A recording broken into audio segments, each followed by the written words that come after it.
Hey, Newbie Dan here, and this is a Newbie tool tip on cutting large stock on your table saw. Newbie tool tips are short videos that highlight specific tools or techniques. They're not intended to be in-depth reviews or tutorials, and they're not sponsored by anyone. I've got this 32-inch by 48-inch piece of a half-inch Baltic birch plywood that I need to cut, and I'm going to cut it on my table saw. And I don't have anyone else to help. Your safety is your own responsibility. It's safer, and certainly smarter, to have someone help with stock this big. Or else cut it with a circular saw. By the way, 32 inches by 48 inches might sound like a strange size. A 4 by 8 foot board is 48 by 96 inches, and if you cut that 96 inches in thirds, you get 32 inches. And 32 by 48 inch boards fit into my SUV, so there you have it. This size is also easier to deal with once I get it in my shop. I have 2 of these roller stands I got from Harbor Freight. They work well and they're cheap.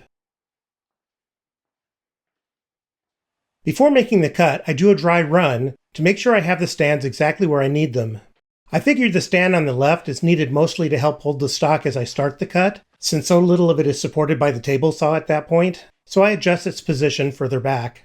As I push the stock through, I can tell the stand in the back is in the right place, so I'm ready to make my cut, which is at 18.5 inches. I set the blade to my preferred height, which is just a little above the top of the stock. Some people believe that it's better to raise the blade higher, but to me, the less chance I have of making contact with the blade, the better, so I keep it low. When cutting large stock, however, I raise it just a little higher because it's easy for the stock to come off the table a little when you cut. As I feed the stock through the blade, I use my push block to make sure the stock stays against the fence. This is the most common issue when cutting wood this way. The stock can wander away from the fence, and you end up with a wavy cut.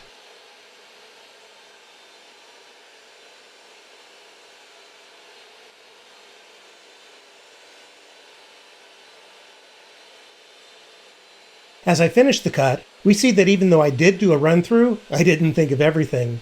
Once the cut was finished, the piece on the left wasn't supported enough, and it came off the table. This is where having another person would have really helped. Or having another roller stand, which I'm going to go out and buy soon. And then, of course, I couldn't hit the stop switch with my knee. Even my knees are uncoordinated sometimes.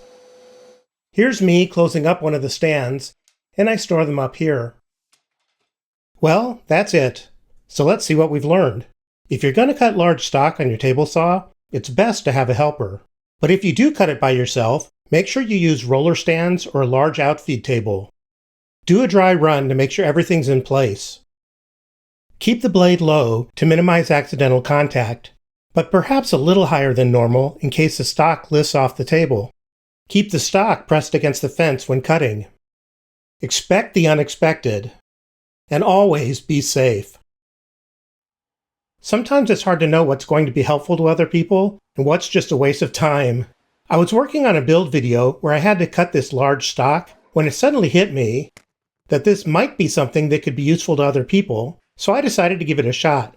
So please leave a comment and let me know if you did find it helpful.